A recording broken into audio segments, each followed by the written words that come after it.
NEET परीक्षा में कथित अनियमितताओं के विरोध में जंतर मंतर पर सामाजिक कार्यकर्ता सोनम वांगचुक का शांतिपूर्ण अनशन लगातार जारी है।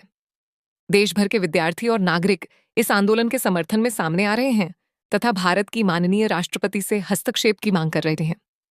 राष्ट्रपति को भेजे गए ज्ञापन में कहा गया है कि यह आंदोलन पूरी तरह शांतिपूर्ण और संविधान के दायरे में रहकर किया जा रहा है, लेकिन अब तक सरकार की ओर से न तो कोई ठोस समाधान सामने आया है और न ही आंदोलनकारियों के साथ सार्थक संवाद स्थापित किया गया है।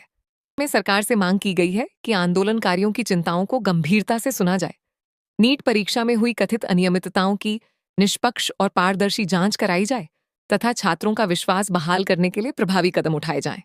नागरिकों ने राष्ट्रपति से अपील की है कि वे इस मामले में हस्तक्षेप कर लोकतांत्रिक मूल्यों की रक्षा करें और छात्रों को न्याय दिलाने की दिशा में आवश्यक कार्रवाई सुनिश्चित करें। दाहोद से रिपोर्टर नीलेश डामोर।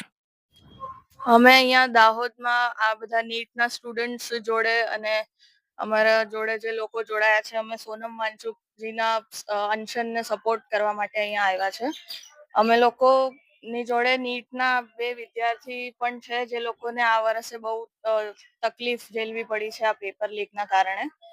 અને આ પહેલી વખત નથી કે જે નીટમાં આવું થઈ રહ્યું છે. ફ્રીક્વન્ટલી નીટમાં એબનોર્મલી ઇરેગ્યુલારિટીઝ જોવા મળે છે, જેના વિશે પ્રોટેસ્ટ કરવામાં આવે છે, પણ ગવર્મેન્ટે એના ઉપર ધ્યાન આપવું જોઈએ. એની માટે અમે એક રિક્વેસ્ટ લેટર પ્રેસિડેન્ટને મોકલવા માટે આવ્યા છે.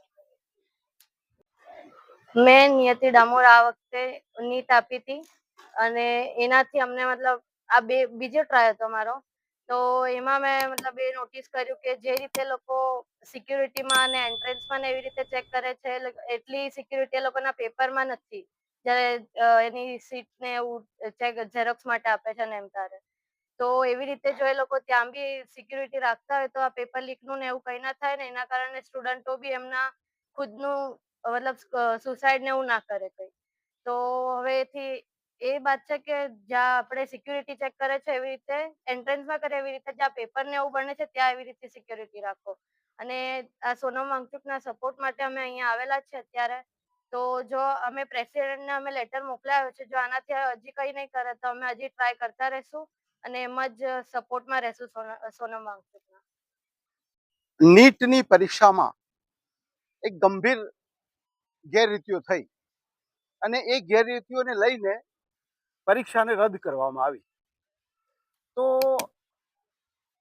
આજે એ પ્રશ્નને લઈને સોનમ વાંગચુકજી જે આખા દેશના નીટના વિદ્યાર્થીઓ માટે જંતર મંતર ઉપર છેલ્લા 20 દિવસથી અનશન કરી રહ્યા છે અને એમની તબિયત એટલી બધી કથળી છે, તેમ છતાં પણ ભારત સરકાર કે ભારત સરકારના મંત્રી કે જે તે વિભાગના મંત્રી એમની સાથે ચર્ચા કરવા માટે પણ તૈયાર નથી, એમના પ્રશ્નોનું સોલ્યુશન લાવવા માટે પણ તૈયાર નથી. એટલે અમે સોનમ વાંગચુકના સમર્થનમાં દાહોદના જાગૃત નાગરિકો અને દાહોદના વિદ્યાર્થીઓ, નીટના વિદ્યાર્થીઓ જે એ લોકોએ પરીક્ષા આપી છે, ભવિષ્યમાં આપનારા છે અને જે આપી ચૂક્યા છે એવા વિદ્યાર્થીઓને સાથે રાખી અને આજે જિલ્લા સેવા સદન ખાતે કલેક્ટરશ્રીને એક આવેદનપત્ર રાષ્ટ્રપતિને સંબોધીને આપ્યું છે કે માન્ય મહામહિમ રાષ્ટ્રપતિજી, તમે આ બાબતે કંઈક યોગ્ય કરો અને સરકારને જાગૃત કરો કે તમે સોનમ વાંગચુક સાથે બેસી અને પ્રશ્નોનો નિકાલ માટે કંઈ ને કંઈ રસ્તો કાઢો. યા તો તમે જવાબદારી સ્વીકારો, યા તો પછી શિક્ષણ મંત્રી પોતાનું રાજીનામું આપે. એવી એક માંગ સાથે અમે આપણે જિલ્લા કલેક્ટરને આવેદનપત્ર આપ્યું છે.